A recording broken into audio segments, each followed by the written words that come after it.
No, thank you very much, and thank you to Scott for holding this event here.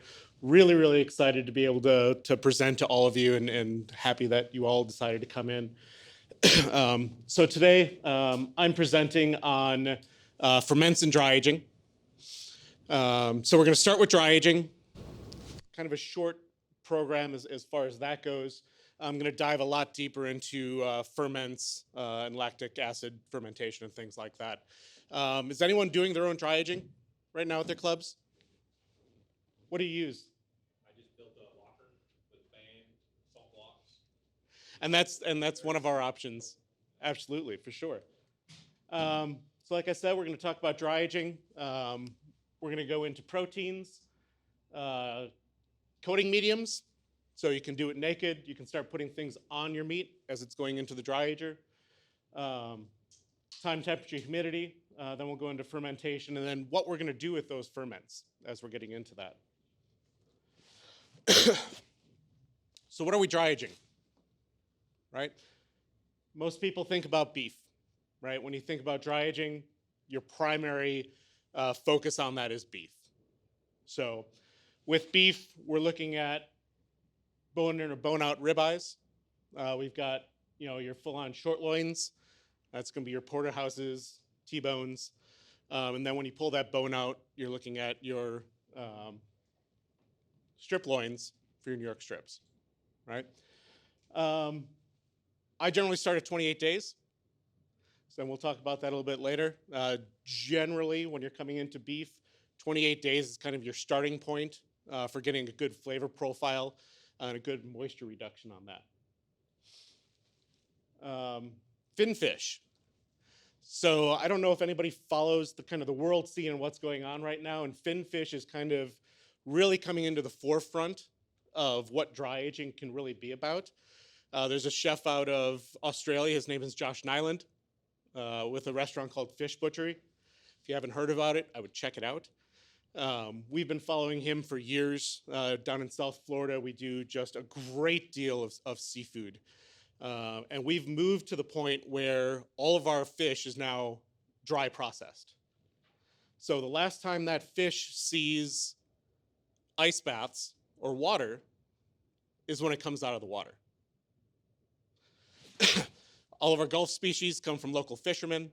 The biggest key to this is being able to find a provider that's a good partner and can get you actual fresh seafood.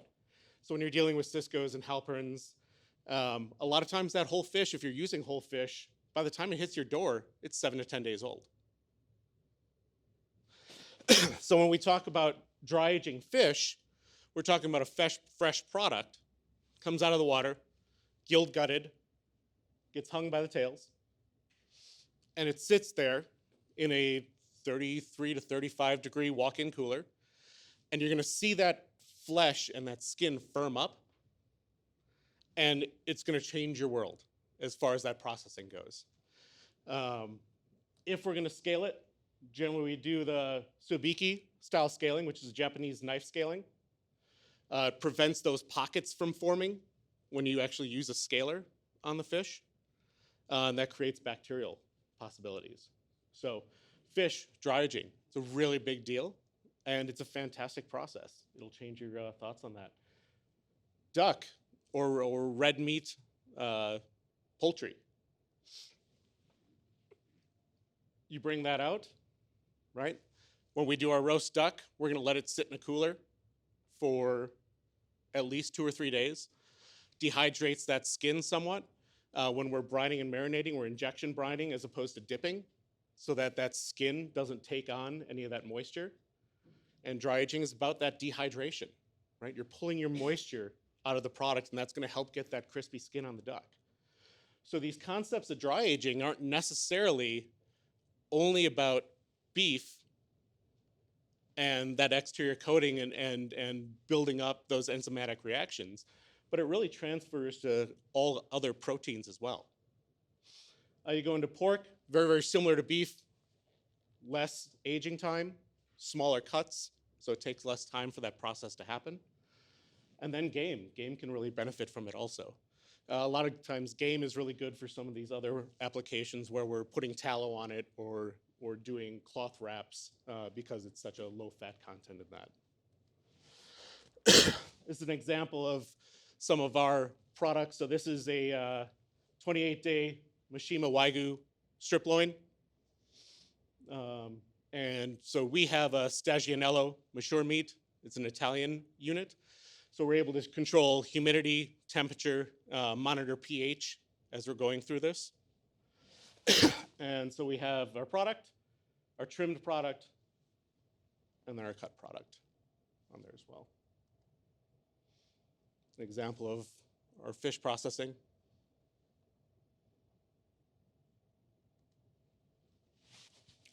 So why are we dry aging beef? Part of it is the fragmentation of the linkages. So as beef ages, muscle fibers break down and you get tenderness.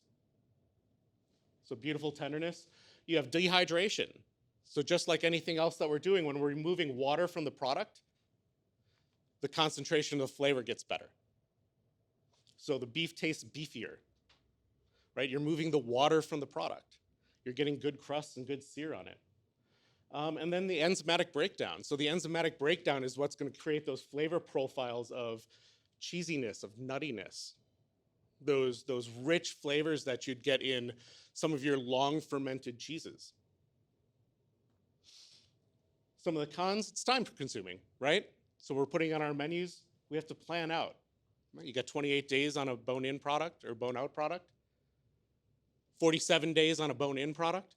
You can go longer on that, but it takes time to consider what you're doing for your events. We have a steakhouse menu, and it just changes on a weekly basis. So we're changing that on a regular basis of these are the steaks that we have. This is the dry aging process. So as we're going through, we can continually change those out and have a moving target, putting new things into place for that. And then the other big con for that is weight loss, right? Your cost. So by the time we're done processing a dry aged product, we're at about a 32 to 40% loss. So depending on your clientele, it can be very cost prohibitive. So things to think about. If there's any questions as we're going through, please stop me. We'll have some time afterwards, but anytime throughout the presentation, just let me know if you have any questions about what's going on. Some of the equipment. So like I said, I have a Stagianello. If anybody knows Rich Rosendale, he promotes Dry Ager. That's a German product. There's Steak Locker Pro, and then you have standard coolers with salt blocks. It's also a great option. Environment in dry aging is very important. So somewhat counterintuitive to hearing dry age, you're actually doing this in a relatively moist environment. And the reason for that is without that moisture, without that 75 to 80% humidity in your chamber, you get what's called case hardening. So the exterior meat product, it's very similar in sausage and charcuterie production. Your exterior of the product seals off, and so now you're not getting that dehydration anymore. So you need that moisture to keep the exterior still supple so that your product is still dehydrating, and you're getting that through the convection, right? You want airflow, you want air movement going through that chamber. About 33 to 36 degrees, and we're aiming for about a 5.5 to 6.5 pH on the finished product. And that happens naturally with that enzymatic reactions going on. How long? Like I said, 28 and 47, that's what we've found gives the best flavor profiles that we have going on. You have to play with it, see what your members like. Can you go longer? Absolutely. You know, you see 100-day dry age, 120, 200-day dry age. The way I put it though, the longer you go, the more intense that funkiness is going to be. And so you think about it, do we have Limburger cheese? Yeah. Can you sell Limburger cheese to everybody? Maybe not, right? So you can move along, you can push those boundaries, but you also have to understand the clientele and being able to sell it in that. Mediums.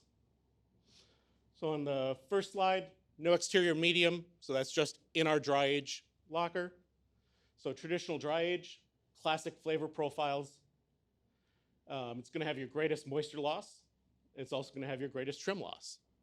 So overall, the highest cost translating into those individual steaks as we're getting into there.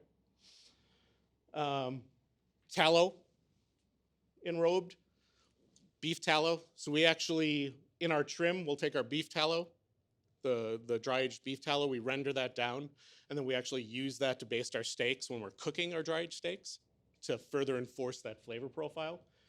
But you can take that and you can actually dip your subprimals in the beef tallow.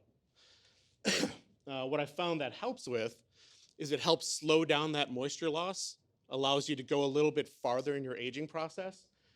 And where I really like it is in high fat, really high BMI Wagyus, because they tend to be so porous. One of my first, I had an A5 Mishima ribeye, and I decided I wanted to push it. So I took it 120 days, and it was delicious, but it was fully oxidized all the way through. And it was eye-opening. So you cut into this beautiful steak that you've dried, you're super excited, and it's just tan. And you're like, well, shit. Right? Still delicious, but that tallow enrobed helps prevent that oxidation from that meat, and it helps in some of those long-term dry ages. Chef, when you're rendering your fat, can you talk a little bit about your process? I know some people use water to do it. I know some people will just go right in. Gotcha. We use our combi. So we're putting combi 15-20% moisture, just to have a little humidity in the vessel, and about 220 degrees. Just slowly letting it render out, and it turns out beautiful every time. Extremely clear, beautiful. Run it through a 100 micron bag. It works out really well. So, combi, gotta love it. Tallow inclusions. I hadn't really seen this recently up until over the summer. I happened to be in Australia, and there are a bunch of places starting to work with tallow inclusions. So I went to a really neat steak restaurant, and they had a whole cabinet of steaks that were cocoa powder infused. So they took cocoa powder and infused it into that tallow that they dipped it in. And so over the process of that dry aging period, you're actually infusing some of those flavors. So cocoa powder, think spices, think coffee. So we think about coffee rub. I kind of dislike coffee rub because I think it adds a lot of grittiness to it. But if you're dry aging with that and infusing those flavors in it, now you're working with those profiles. So think about different ways that you can introduce flavors into your dry aging process. Depth. And then cheesecloth enrobed. This is really good for like whiskey age. So we'll take it, wrap it in about 4 or 5 layers of cheesecloth, tie it off, and then dump a bottle of whiskey on it. And then we'll take that 28 days. And it just infuses that flavor in there. About halfway through, you want to hit it again. But it's a great process. Tequila, another good option. Any questions about dry aging before we move into ferments? No? Cool. For your seafood, for your dry aged seafood, Yeah. did you have to work with the health department to get a variance, or is that not something you have to worry about? You don't, because at the end of the day, it's really no different than what you already have in your coolers. So, because like I said, we're bringing in all of our fish whole on the bone. So it's no different than any other fish that you would have sitting in a fish file or in a Lexan with ice sitting over the top of it. We just don't have it in the ice. So we have a cooler that we just recently put in that we use for our meat and our fish that we keep at 33 to 35 degrees. And all those fish hang in there. And it's just, when we first started getting into it, filleting a fish that's been dry processed is just, it's a joy. The flesh isn't soft. Everything's not flopping around. You don't have slime everywhere. It's just, it's clean. It's precise. The fillets just peel right off. It's a beautiful thing. It really is.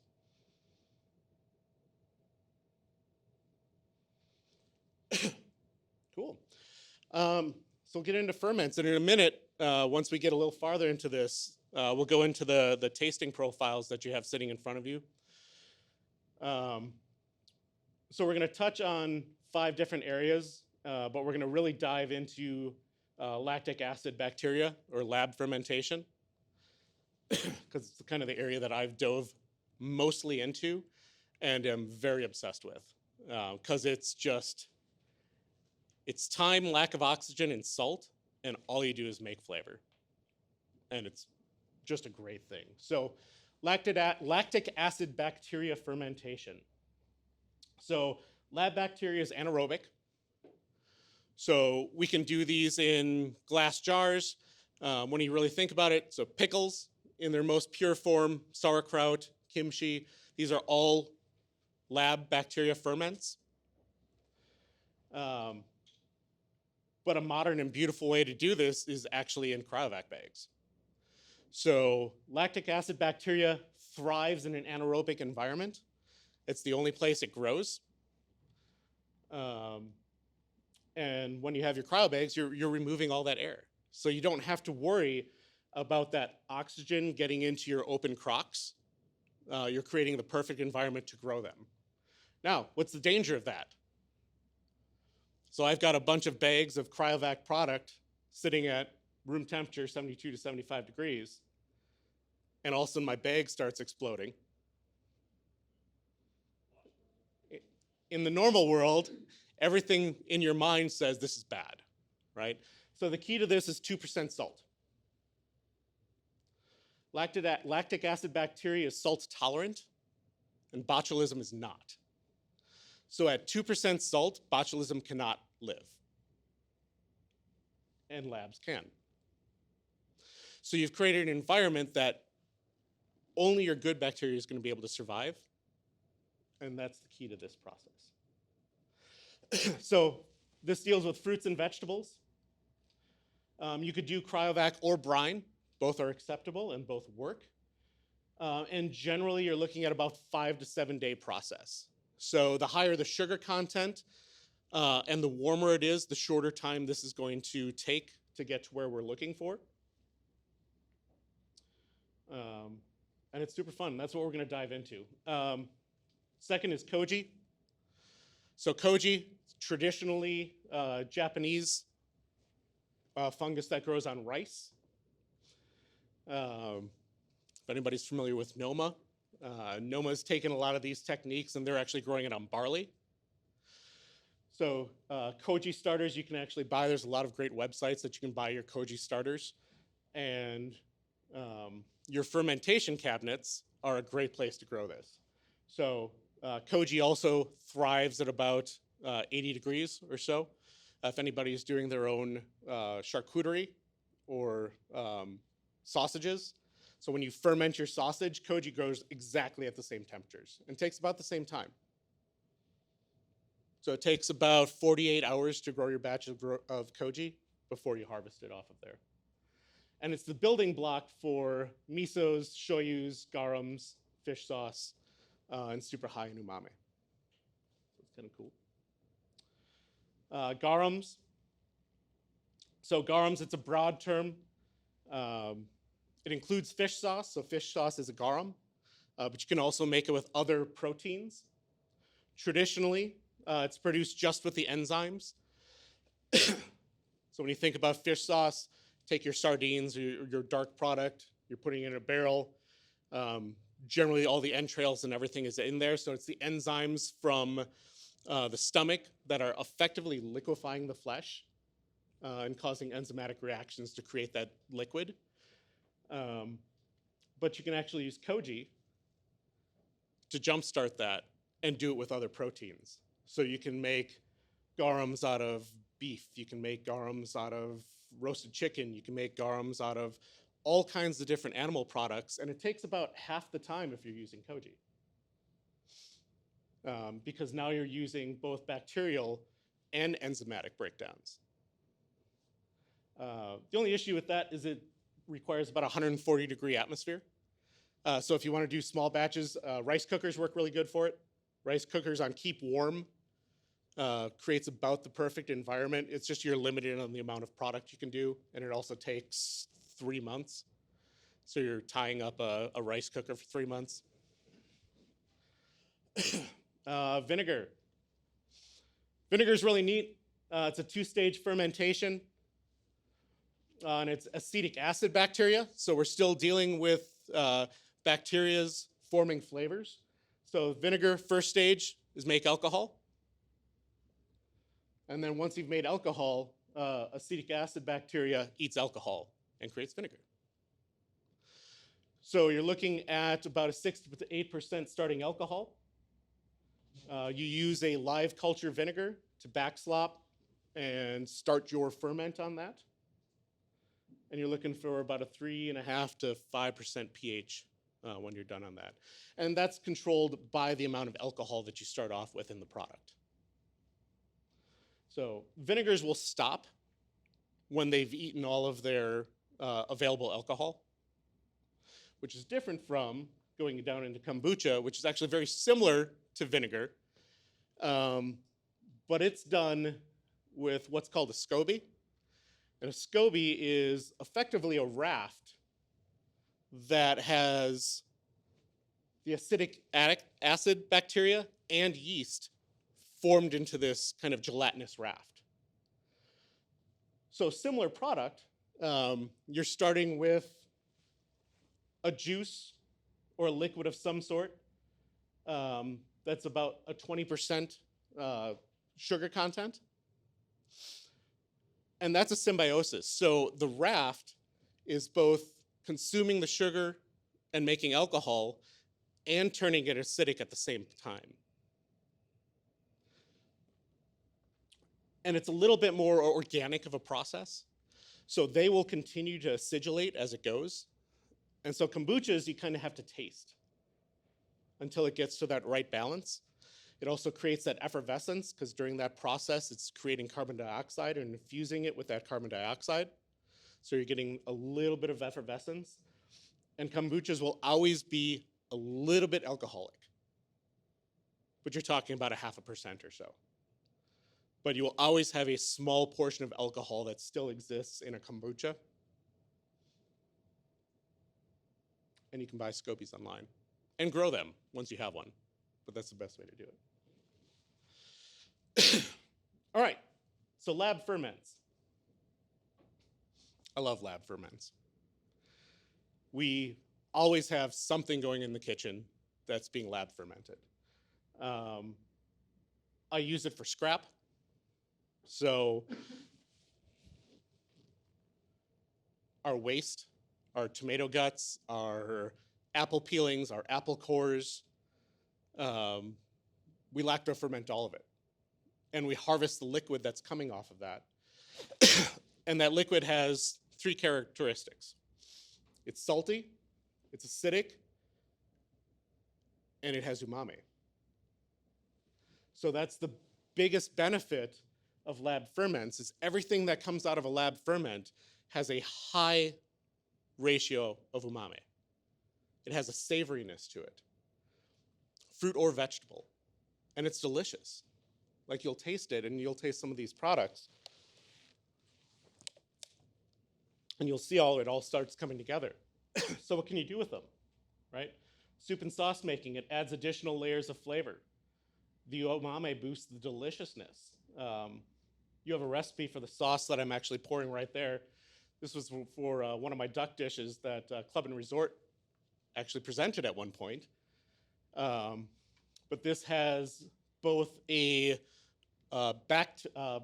blackberry lab ferment that's part of it, as well as the porcini mushroom syrup that's on the table as an additional level of flavor and boost in it. So soup and sauce making, desserts and mignardises. little bit of lactic in that. When we're making pastry, when we're doing sweet, we're always adding a little salt anyway. So it's going to give you a little saltiness, it's going to give you a little acidity, and it creates interest in what's going on. I've done fermented peach sorbets. So I love adding this into pastry as well. It works really well. It's cool. Adds a little mystery, great in those intermezzos. Powders. You can grate lots of powders with these. So sometimes the harvest, and you have to play with different things. Like I said, we ferment everything. Sometimes the actual finished fruit or vegetable is the really delicious part.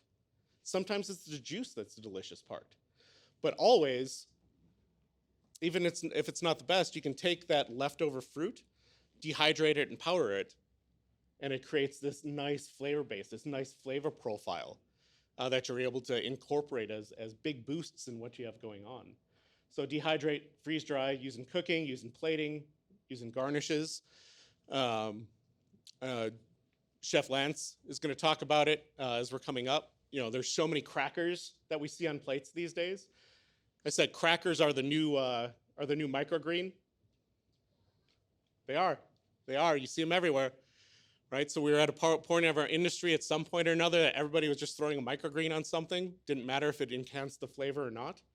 And now we're doing crackers, right? They're beautiful, but how do they taste, right? So when you're making your cracker pastes, fermented powders, replacing it with fermented juices. So now your crackers are going to be delicious with those massive flavor boosts that you're putting into there. So how are you incorporating this into your cooking? Because it's so powerful and so strong and such an intense flavor that a little bit goes a long way. Kimchi is a lacto-ferment. I have some of our kimchi on the table too that you'll get to try. It's only about 2.5 months old. We like to go 3.5 months, so it's about a month off, but it's still pretty solid. So we'll let you try that. That's a full lacto-ferment that we do on that. And then once again, reducing your food waste.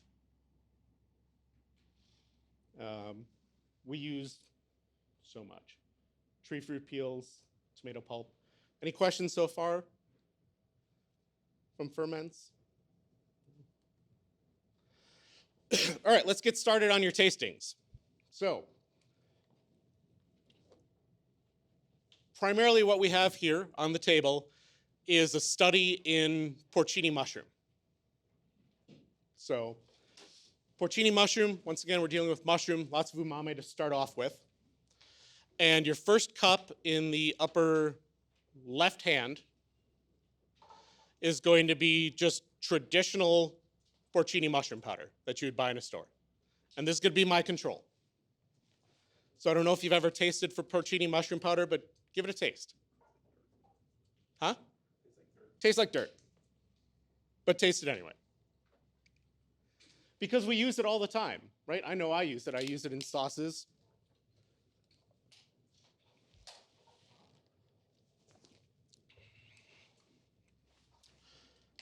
So part of our porcini mushroom, and once again, the porcini mushroom and any mushroom actually ferments, and it's really one of the only ones. The porcini mushroom and mushrooms in general work best from frozen. So if you bring in fresh porcini mushrooms, you're going to want to freeze it and then start your ferment that way. Or frozen porcini mushrooms actually work very good for this, and it's because the freezing process releases a lot more of the liquid in the mushroom. And that's the real gold in these. So you'll take your you'll take your porcini mushroom, you throw them in your cryovac bag, you weigh that out. 2% salt by weight. Cryovac it down, 7 days, 72 to 75 degrees. And you end up with gold. So juice itself we're going to try in a minute. I have a bunch of different applications for the stems and the tops.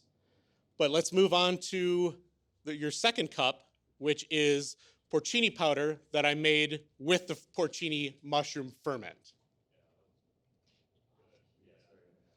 So, try that. Still porcini mushroom powder.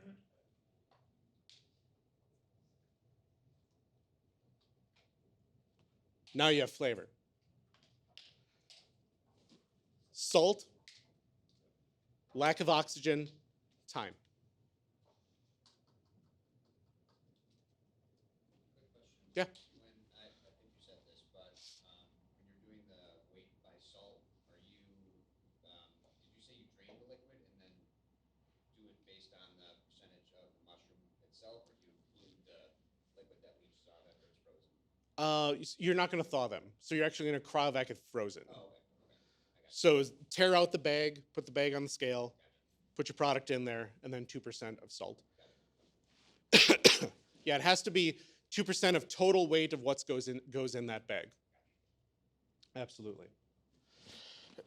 So, for this study in general, played around a little bit with a bunch of different products. So I believe the next cup should be the fermented porcini mushroom juice. So this is going to be our gold that's coming off those porcini mushrooms, and this is great for adding to stock, soups, anywhere that you're going to need mushroom flavor.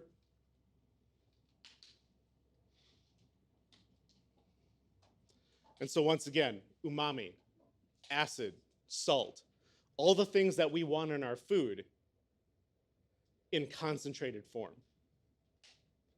And this is not difficult, right? But it has to be with people that you trust, right? It has to be trained properly. You have to make sure that your people understand the importance of the process. Because we are playing with stuff that could be potentially harmful if you're messing up those ratios, right? So, down here, post-ferment, candied mushrooms. So, I've got some mushroom stems. I did maple syrup, date syrup, and then the caps tend to break down pretty extensively. So I fermented that, and we've got a little mushroom leather that we'll be tasting in here as well. So we strain that out. We filter it through a 100 micron bag. Obviously, we have the better porcini powder here in general. But the next product on the second row on the left-hand side is the maple syrup that the stems have rested in. So something simple like, think chicken and waffles, right? People do chicken and waffles. Now you got a porcini mushroom syrup. And I'll tell you what, you want to have the best blueberry syrup you've ever had? Ferment blueberries. Soak the blueberries in double their weight of maple syrup, 48 hours, strain that off, and then finish seasoning with that porcini or the blueberry juice that's fermented. It's game over. You're adding a little saltiness. You have umami to those blueberries. It's a delicious product. We always have a fermented syrup on our breakfast menu now. All right. So, candied the stems, pulled the stems out. Your next product is a fermented porcini mushroom stem infused in maple syrup as a mignardie. So coated in 64% Valrhona chocolate.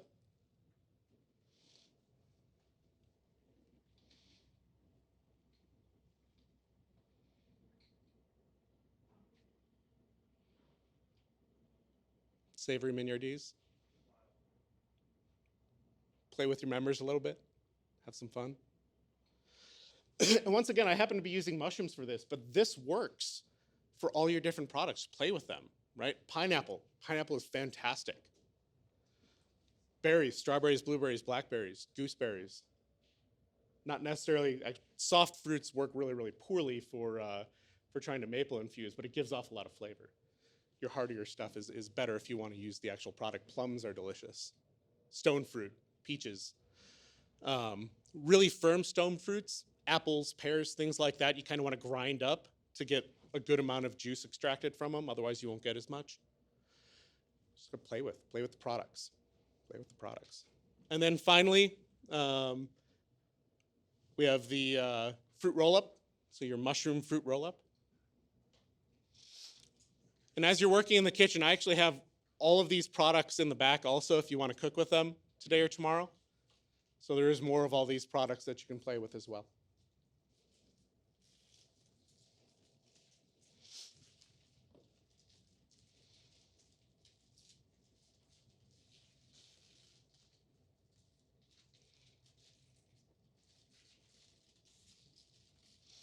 I like to think about making a cylinder out of this and adding a, mushroom mousse, something like that.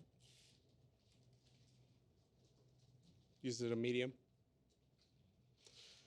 And this is done with the scraps that I couldn't use for anything else. Or you could just take it and not infuse it, and you can grind that into a powder. So this is just this was trying to make an example of all of our different kind of versions and options as far as just something simple as a mushroom.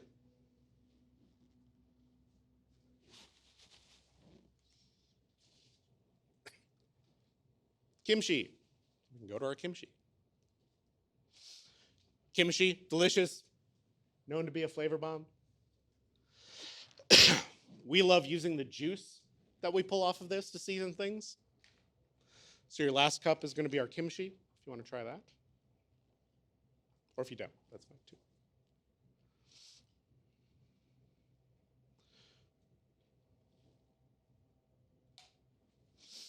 And that's, once again, well, there's a lot more products in this too, but the concept remains the same, right?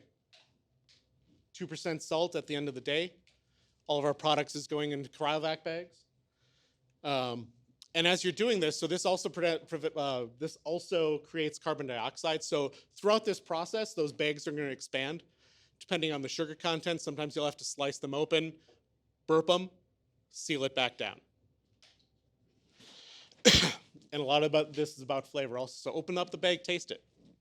See where you want the product. So the shorter time you go, the big thing with lab ferments, the longer you let this ferment, the more acidic it's going to become, and the less of the original product in its delicate forms that you're going to have. So raspberries, peaches, blueberries, you're finding a line where you're still getting that beautiful fragrance and freshness of the blueberry. But if you take it too far, you're going to start losing that, and you're just going to have acid. So flavors matter. 5 days is generally where we found this to be working really well. But if your kitchen is warm, it's going to go quicker. So if you see your bags inflating a lot faster, make sure you're tasting these products so that it doesn't become an issue, or that you're not kind of taking it farther than you really wanted to. I was talking about tomato scraps. So these are our lab tomato scraps. We use it for all of our tomato trim. It's one of the key ingredients we use in all of our tomato-based soups and sauces. They all get some lab tomato in it. Manhattan clam chowder, marinaras, pizza sauce. All of these get lab tomato product added to it. And then flavoring, right? So you can flavor your lab ferments. So you put your tomato in there, you can put basil, cilantro, fennel, garlic, chilies, and you just have to factor that into your weight. And those flavor profiles are going to come through. I did some pineapples the other day and put basil in it. So I had a pineapple basil lab ferment that I then used for a pineapple basil sorbet.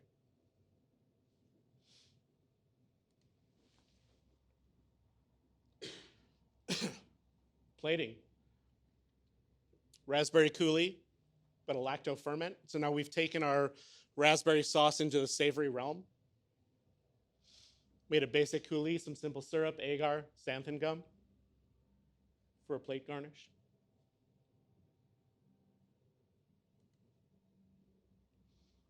And then just back into, this was actually that A5 that I ruined, per se. Still delicious. Questions? You had mentioned the Noma book, and I know whenever they talk about like doing it in a cryovac bag, they do I think a 50% seal on that or 50% vacuum. Is there any particular reason for that, or can you vacuum it with full percentage being pulled out? It should be 100%. So you want to get you want that air out of there. because your ferments are gonna, the lactic acid ferment is gonna grow in that lack of oxygen. So you want that out, sealed. You mentioned freezing the mushrooms. Would you recommend that for like berries and stuff too, to pull out as much juice from them as possible?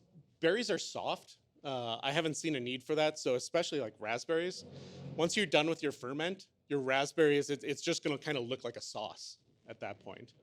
So mushrooms are the only thing that I've really seen that it directly pertains to. But yeah, berries for sure work extremely well just on their own. Like I said, the harder stone fruits, when we first started playing with it, we would use kind of a half of a pear, and you would effectively get nothing. You'd let it sit in there for 7 days. You cut into the pear, and the interior still just looked like regular pear. So we kind of discovered that you need to send them through a shredder or chop them up to get a proper extract from 'em. Same thing with cranberries. Anything that's got a really, really hard exterior that's not going to allow that salt to get in there and pull that liquid out kind of needs to be processed in some way, shape, or form to allow that bacteria to get in the interior and allow that salt to start pulling that product out of there. You ever have something that just didn't work at all? Like one product you can decide that was a bad idea. We didn't. We haven't. So we did bananas, and the bananas were not good. And the liquid ended up actually being pretty good. We were like, What about salts? Have one. so the only thing as far as salts, it needs to be non-iodized. So non-iodized, but obviously your mineral content is going to affect your overall final flavors, because that mineral content is going to be coming into play with those salts for sure. Good questions. Absolutely. What do you think about fish brine? Do you brine your fish at all? Some things that we've just adapted. For our crude oil terminal, we don't brine it. We let it hang for at least 3 to 4 days. But for our normal fish on the menu, we actually brine it quickly. Is that necessary? I know a lot of people who brine their fish, and it's a really good option as far as a consistent product. You know, you just have to make sure that your staff is conscious about those procedures, you know, and that they're actually followed. Correct salt content, correct time in that brine, because usually it's a really short period of time, and if they leave it in there, it's going to get overly salty, and that everybody knows about it, so that no one's seasoning too much afterwards. But yes, brining fish is fantastic. I'm a big proponent of that.